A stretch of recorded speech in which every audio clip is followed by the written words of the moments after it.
The following has been paid. No. None of that tonight. None. No intro. None. Pens lose 4-3 in a shootout in a game you freaking had. Oh, yeah. I'm going to be angry at this one. Let's go, Pens fan react. This is probably not going to be the one I should be doing about this. By the way, thank you to everyone who made last video over 30 views on it. Support small channel YouTubers. But anyway, you know, that's what 11 blown third period leads this year. And I got to admit, if you're going to keep that kind of streak going, you got to find a way to be creative. But good on you, Pens. You found a way to freaking blow it with just the littlest of time left. But I suppose I should set the table for something like this. Okay? All right. So, yes, Pens get some guys back from Wilkes-Barre. Danton and Heinen's back in the lineup. Another call-up's going. Malkin's out of the lineup. Oh, I guess that wasn't a one-night thing in Dallas.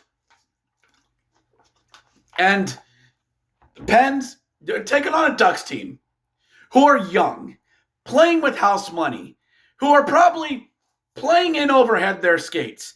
I guess it's amazing what a good real coach will do for a team. Hello, Coach Q. And while part of me is glad to see where Anaheim is, they're a young team, maybe in over their skates, and maybe they'll start leveling off. And the Pens, who have been playing good as of recently, you want to come back home. And before I get onto that, I know what type of night it was in Pittsburgh tonight. I know what the promotion is, and I'm not stepping on that landmine. But nice little social media post for somebody to say, oh, look at all these gaps. I haven't seen such gaps in the arena since COVID. The NHL does not need to send every team to every arena. No. It's a West Coast team on a weekday. Those usually do not draw well unless your name is Vegas or you're a defending Stanley Cup champion. Stop it. Also, everything's expensive these days. Not everybody has a brother who knows somebody. All right? Sometimes people just don't go to hockey games. It doesn't have to mean anything. I'm sorry. I'm projecting. Sorry.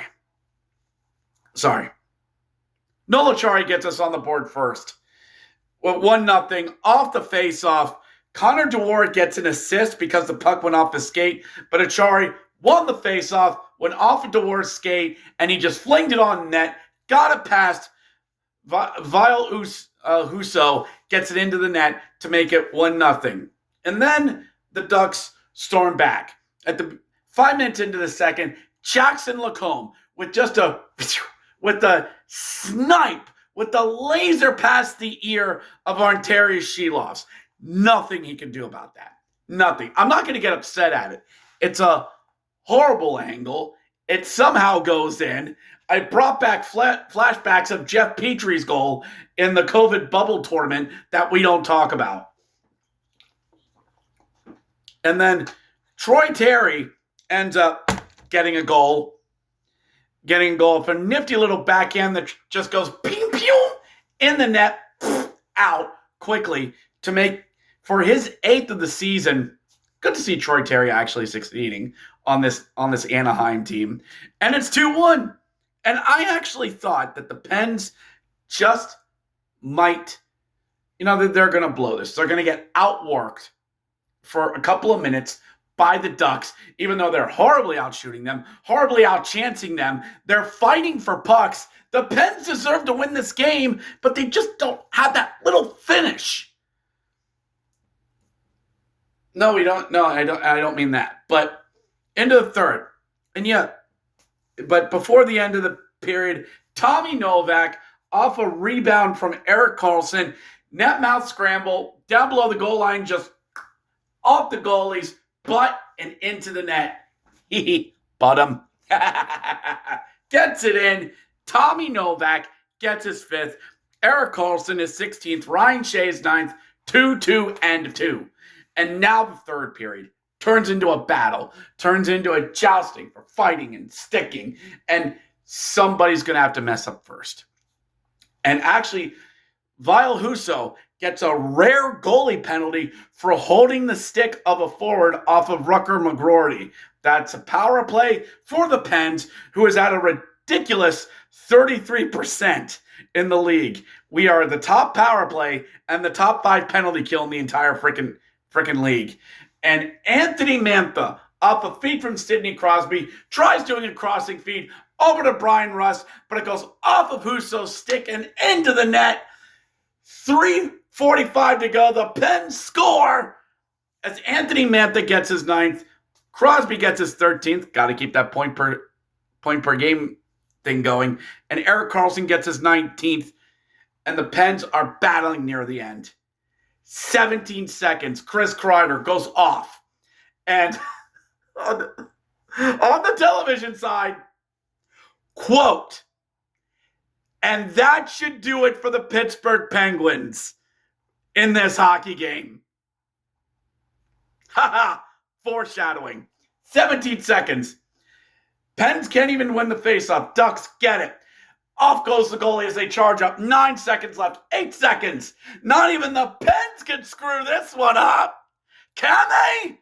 And apparently, Beckett throws one centering feed, and Erik Karlsson, for some reason, tries to slide it under his goaltender for the clock to run out, but instead slides it underneath Sheloff's with 0.1 second left of the game. Erik, knock it away. Knock it away. Well, he could hit it for a rebound. There's 2.2 seconds left. How? How do you do this? Why are you like this? This game should not have even gone to overtime. All you had to do was win a stupid face-off and just hold the zone. That's it. That's all you had to do. But all right, we go to overtime. 4-on-3 for the Pens. All that talent out there. It worked in Columbus. I'm sure it can work out here. No, perimeter. Bring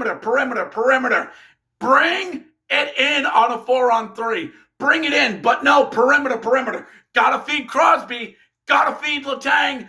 Put the puck on net, you morons. No, they don't want it to go out of the zone. I don't care. It's 4-on-3. Letang, Crosby, Rust, Karlsson. That's more than enough. So nobody scores in overtime, even though there's a dead giveaway in front of the net. And I was just like, you know what? End it. Just end it. And we go to the shootout. There's some good news. Novak, nothing. Leo Carlsson scores. Crosby, nothing. Troy Terry, nothing. Ville Kuvanen, nothing. Nothing. I award you 1 point, and may God have mercy upon your souls. I don't care what Pens media is going to spin this. Oh, you got a point. This is stupid. You are a team that is trying to make a comeback this year. And have actually been doing it. And this is a trend. This is what? The third time in 3 weeks you've done this? Does the word Nashville mean anything? And yeah, points in 4 games. Yes, you can look at it that way. Points in 4 games. Yeah, technically we're still in it. And I don't know if it's the old 2-9er on the television, but yeah, he's right.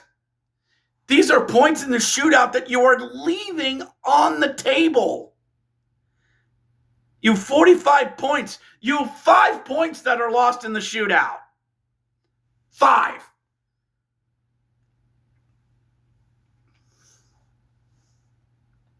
You can't lose a game with 0.1 seconds left. Weird bounce, funny bounce, whatever. Close the deal. Win your fucking games in regulation. Yeah, there's no shootouts in the playoffs, but sometimes those shootout points are what get you in. Unfreaking real. By the way, this team's record at home 4-3-1, 6-4-3. Road 8-3-4. Technically, we're a better road team than we are at home. Against Anaheim on a Tuesday, fresh back from travel. And you can't. You can't finish that in that type of way.